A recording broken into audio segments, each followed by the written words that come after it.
Bonjour à tous. Imaginez un pays où près de la moitié des jeunes est sans emploi. Comment est-ce qu'on fait pour construire un avenir dans ces conditions? Eh bien, aujourd'hui, on va s'intéresser à la réponse, pour le moins audacieuse, de Djibouti. On parle ici d'une véritable révolution de son système éducatif. C'est un pari, un énorme pari sur 15 ans, pour transformer ce qui ressemble à une impasse en une véritable promesse d'avenir. Tout part de ce chiffre, 50%. C'est énorme, la moitié de la jeunesse se retrouve sans travail. Et bien sûr, ce n'est pas juste une statistique sur une feuille de papier, c'est un véritable signal d'alarme, un appel à l'action qui force à voir les choses différemment et surtout à voir les choses en grand. La question est donc là, posée noir sur blanc. Qu'est-ce qu'on fait quand la route vers l'emploi est barrée pour autant de monde?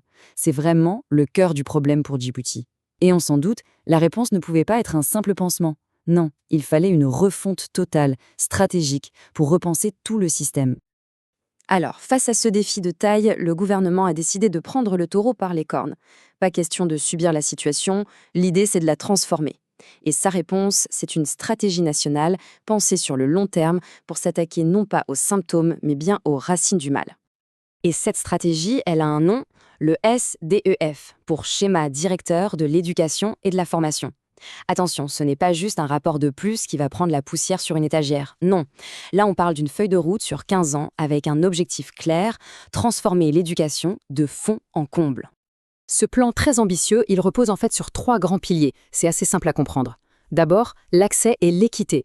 L'idée, c'est que chaque enfant, sans exception, ait sa place à l'école. Ensuite, la qualité et la pertinence. C'est bien d'aller à l'école, mais il faut y apprendre des choses utiles qui servent vraiment pour trouver un travail.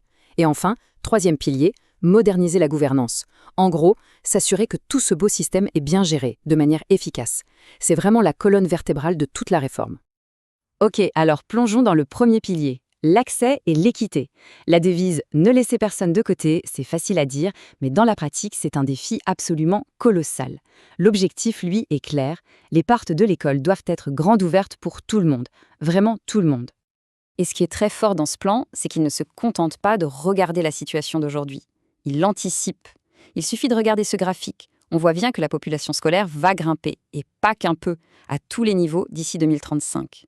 Ça veut donc dire qu'il faut non seulement rattraper le retard, mais aussi se préparer à accueillir des milliers et des milliers de nouveaux élèves. C'est un double défi.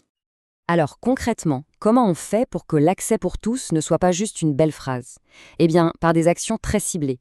On parle par exemple de cantines scolaires pour que les enfants aient à manger, de transport pour ceux qui habitent loin, d'infrastructures adaptées.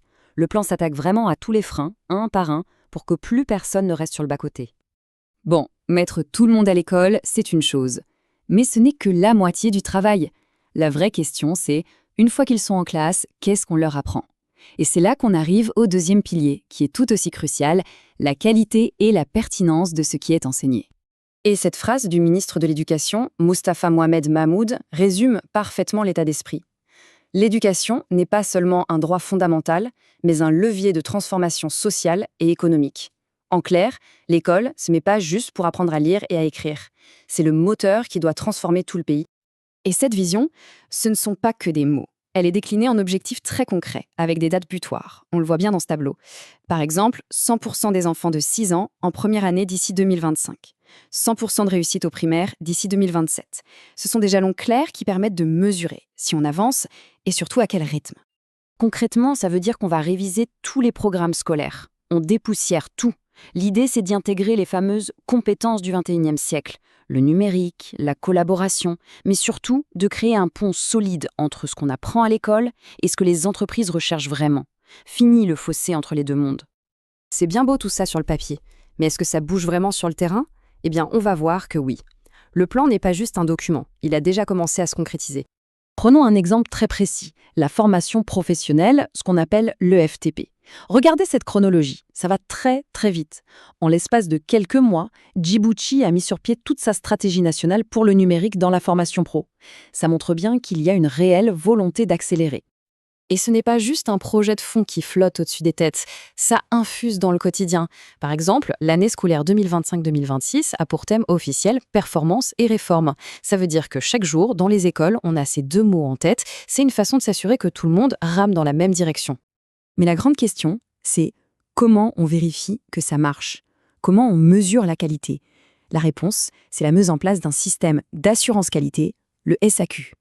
En gros, c'est un ensemble d'outils qui va permettre à chaque école de s'auto-évaluer, d'analyser ses propres données, de voir où elle en est. Le but, c'est de créer une culture de la performance, de toujours chercher à faire mieux.